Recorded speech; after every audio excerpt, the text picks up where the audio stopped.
A invenção da Idade das Trevas. Para uma parcela de intelectuais ocidentais, a queda não se refere ao destino de Adão e Eva, mas ao destino da civilização após o colapso de Roma. Segundo esta casta de hipócritas, o cristianismo conquistou o Império Romano e a maior parte da Europa.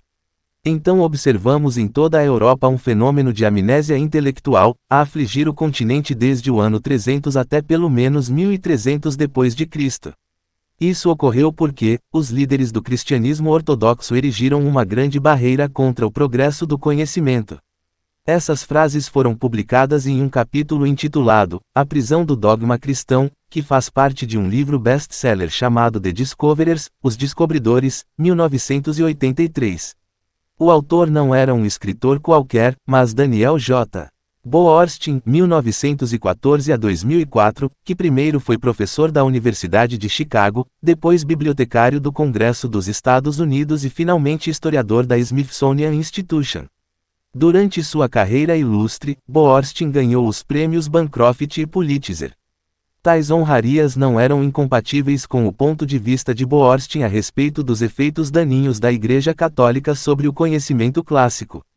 A noção dominante há muito tempo é que, após o colapso de Roma, a Europa entrou em sono profundo ao longo de um milênio de ignorância, que veio a ser conhecido como a Idade das Trevas, algumas vezes chamado a Idade da Fé. O famoso historiador de Cambridge J. B. Berry, 1861 a 1927, apontou que, quando o imperador Constantino adotou o cristianismo, tal feito inaugurou um milênio em que a razão estava escondida, o pensamento e o conhecimento não fez progresso algum. 2.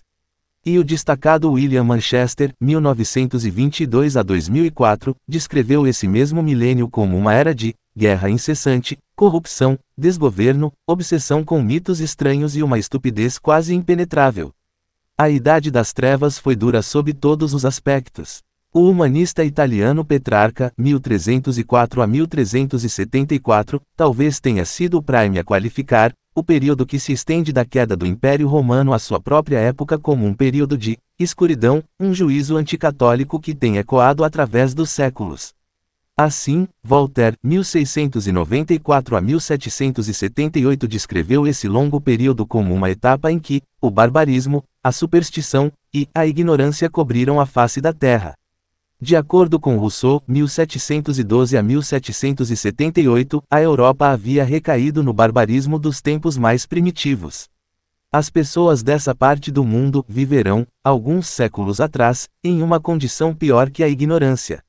Edward Gibbon, 1737 a 1794, também proclamou que a queda de Roma foi o triunfo de barbarismo e da religião. 7.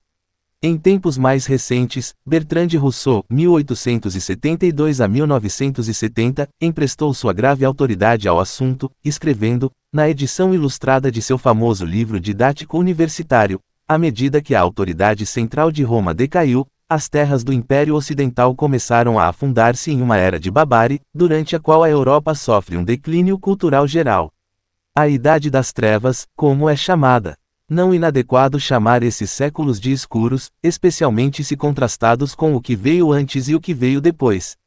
Como Rousseau sugeriu, a ignorância que prevaleceu durante a Idade das Trevas parece ainda maior pelo contraste com o Renascimento.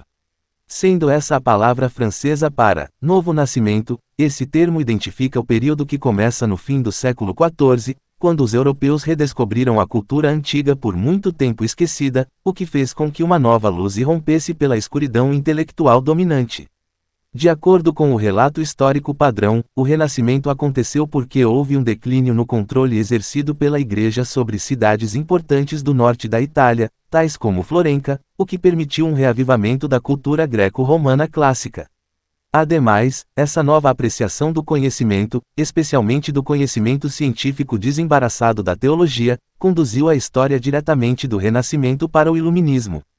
Também conhecido como a Idade da Razão, disse que o Iluminismo teve início no século XVI, quando, ajudados pela Reforma, pensadores seculares libertaram-se do controle clerical e revolucionaram tanto a ciência como a filosofia, trazendo ao lume, dessa forma, o mundo moderno. Para citar Bertrand Rousseau uma vez mais, O Iluminismo foi essencialmente uma revalorização da atividade intelectual independente, visando quase literalmente a lançar luz onde até então prevalecera a escuridão. Em resumo, a história ocidental consiste de 4 grandes idades ou eras: a Antiguidade Clássica, a Idade das Trevas, dominada pela Igreja, seguida da Renascença e Iluminismo, que abriu caminho para os tempos modernos. Por muitos séculos, esse tem sido o esquema fundamental de organização para todo livro didático dedicado à história ocidental, apesar de os historiadores sérios saberem há décadas que tal esquema é absolutamente fraudulento. Um fóssil indestrutível de humanismo renascentista autocomplacente, é apropriado usar o termo Renascimento para identificar um período particular na história das artes, em que houve interesse renovado pelos estilos clássicos, e para distinguir esse período do gótico ou do barroco. Mas é inadequado aplicar esse termo para identificar o novo nascimento do progresso intelectual após a Idade das Trevas, pela simples razão de que não houve nenhuma Idade das Trevas. Mesmo as enciclopédias respeitáveis agora definem a Idade das Trevas como um mito. The Columbia Encyclopedia rejeita o termo, notando que, já não se pensa que a civilização medieval tenha sido tão sombria.